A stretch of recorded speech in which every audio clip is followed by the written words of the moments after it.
Hi everyone, this is Ida of Created to Create. Welcome back to my channel. If you are not 18 years or older, this video content is not intended for you. I shared a haul a while back and I bought the pressure tool that you use for stamping so you'll get even impressions when you're stamping. And mostly you want to use this when you use a MISTI or a different type of stamping platform. And then after you put your stamp in there, you kind of just rub on the where the stamp is to give an even pressure. And I paid about $13 for this, and I'm not even sure if I paid any shipping. I personally don't like the color of this one. I thought it was going to be more like a pale pink. It ended up being, it's more like a purpley pink, like a fuchsia or something. So I don't really care for the color, but I do like, the knob on top. It's comfortable for my hand, but I did have an idea on how to create your own. And it took me a while to come on because the I had ordered the things that I needed from Amazon. And one of the things that you need are these felt pads that protect like the bottom furniture, the feet, and like a couch or a chair or a desk, anything. So they protect your floor from that.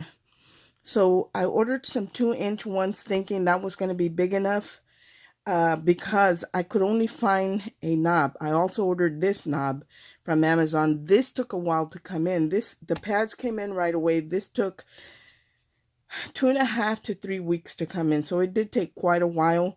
And it is a 2-inch because the pads I bought were 2-inch, are 2-inch. But I feel like it needs to have really a good one. A good size would be anywhere from 3.5 inches to 4. Even a 3 would be okay, but I think a 3.5 to 4 inch in diameter on the bottom would be perfect. But this works. And I had my daughter paint it for me in a rose gold color, and it's just a wooden knob. And it does have where you can add a screw to it, but I'm not going to add a screw to it. Now, I'm thinking that you can go probably to a hardware store like Lowe's or Home Depot and find like the finials for a staircase or knobs for drawers, or you might be able to find something that will work as long as it has a flat surface on the bottom and it's as wide as your pad is. It will work. Like I can't use a 2-inch pad on something that's less than 2 inches. It's not going to work. So however big your pads are, that's how big the diameter, the flat space on the bottom of the knob or whatever you're using has to be. Now, if you really, really want to save money, you can use just about anything. Like I could use this can of glitter, when I empty it out, the glitter snow. As long as this is flat on the bottom and I can adhere one of these to it, you can use it. It can be a jar, it can be a knob that was on your bed or a rocking chair or a chair. It can be just about anything. Now, I know some of the ladies ordered the paddles for the ice hockey game, but to me, I don't like the knob on it. It kind of comes straight up, and I didn't like that. I like something that has more like a knob that you can hold onto. So I like these. It could even be a doorknob. You just take all the innards out, and if it's flat enough to fit one of these pads, you can even use that. I think a glass doorknob would be very pretty, especially if it's vintage, to turn it into a platform.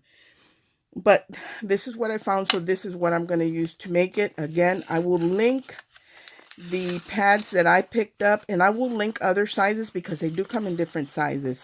But the ones I picked up were the 2-inch because this little paddle thing or knob is 2 inches. It's a little bit under, but I'm going to see if I can find something else like a doorknob or something. And if I can find something else that works, then I will be able to get the pads for it. So these pads, these are stuck together. I think I need to cut them apart. These pads are, they're about not quite a quarter of an inch, I don't think, but they're real firm. So this, the bottom on this is real firm. And as you can see, that's all it is. It's a felt pad that's on the bottom of these. But like I said, they do come in different sizes. And I think they even come in square. So if you find something that's square that has a flat bottom, you could even use that. So these, all you have to do is remove the adhesive back on these. And then you just glue your, and let me see if I can get it straight. Let's put it down.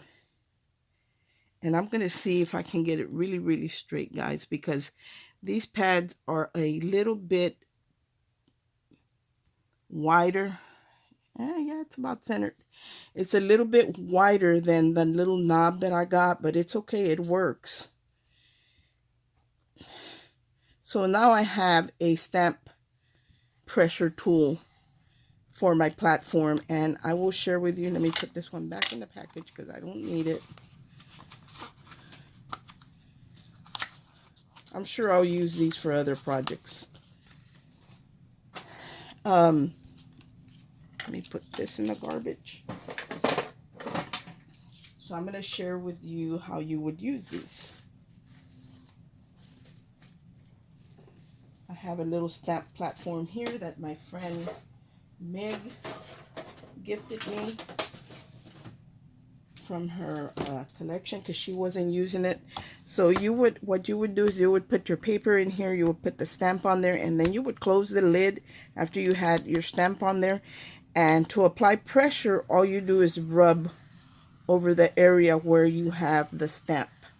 So right over, and this is really smooth because it is felt, and that way you get an even pressure instead of trying to do this number. You're not going to get even pressure like that. So this helps you get a consistent, even pressure. So that's what it's for. And actually, this size is pretty good. This one's a little big for maybe a bigger stamp, but this would work for just about any. Usually when we have a stamp, it's not a big stamp. So this would work too for any size stamp. And you could, like I said, paint it any color that you want. So, but you can see there's a little bit of an overhang on the pad because this pad is 2 inches and the knob was a little under 2 inches, but it still works. So that's one of the things that I wanted to share with you. I said I would come on and that I would share it whenever it came in. So those are the ideas that I have as far as making this. But like I said, if you have a doorknob that you can take everything out, doorknobs are pretty comfortable to turn or to hold. A doorknob is about the size of this.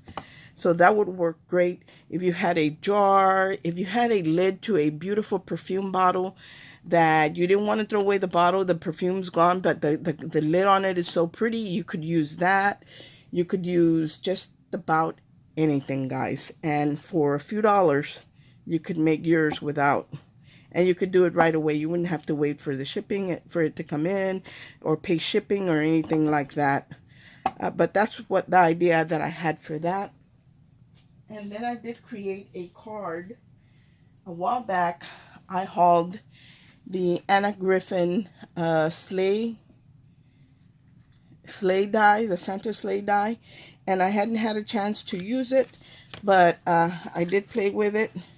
So here is the card that I created. I'm going to move up a little bit. So here's the card that I created. And I know there's glare because I have a piece of package weight acetate. And what I did was I splattered it with white paint to make it look like it was a snow blizzard, because there's like heavy drops that are like kind of dragging. So it's kind of like a blizzard. And I put the sleigh together. I did it all in gold. And I even added a little fur trim right here to the edge of the sleigh, as if Santa's sleigh was lined with it, the inside. I cut the tree. The tree was actually right here where Santa is, but I cut it and I glued it further back because I wanted to put Santa in here. And this Santa came from the ephemera of the new Christmas paper from Prima Sparkle Christmas. He was in the ephemera pack, so all I had to do was cut his legs off because they were sticking and you could see him from the bottom of the sleigh. He looked like Fred Flintstone. So I had to cut them off and put it up so you wouldn't be able to see them.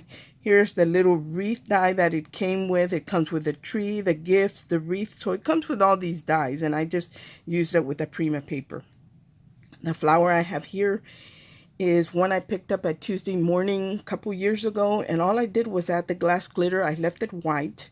And then this pine branch right here with the, it's kind of like a Christmas rose right here. That is from Carnation Crafts. And this star up here is also from Carnation Crafts. So I always have a bunch. And this is an easel card. So when you pick it up, first I want to share this with you. Look at how pretty. That would make a beautiful card just on its own. All these little branches and these twigs and the evergreen branches and the Christmas rose right here, that is all from Carnation Craft. And my friend Carolyn had gifted me a stamp set, and it had a die and ornaments and a die, and it will cut out the word Magical Christmas, but in this case it would stamp it and then it came with a die to cut it out. In this instance I didn't cut it out, so it says we wish you a, and then Magical Christmas. And these little bells are also from Carnation Craft, from the Wreath Maker set. And then I just cut a little label and put that on there. I believe this label was also with Anna Griffin Slay. And I think it's beautiful. And this is an easel card.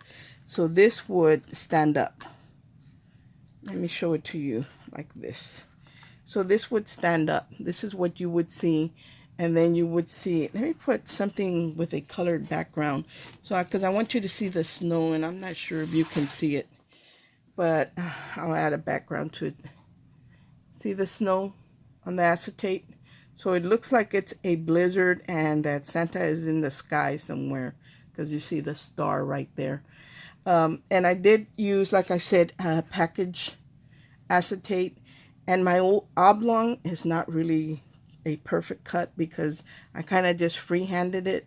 But if you can get something to cut that, that would be better, because then it would look more professional instead of handmade. And then here is the back. And the way I got the acetate to look really, really clean is I added the back to the sleigh on the back. So the acetate is sandwiched in between the front and the back. And so it's really clean. It looks like clean work. So that is one of the cards that I created a while back and didn't have a chance to share it, but I wanted to share that with you, and I wanted to share the stamp pressure tool as well with you, and just give you ideas on how to save a little bit of money by making your own at home. And like I said, you can use a doorknob, you can use you know, a jar, you can use just about anything, a candlestick. There's a lot of things. Just look around your house and you probably have something you could use. Thanks for watching. I hope everyone is having a great day, and God bless. Bye.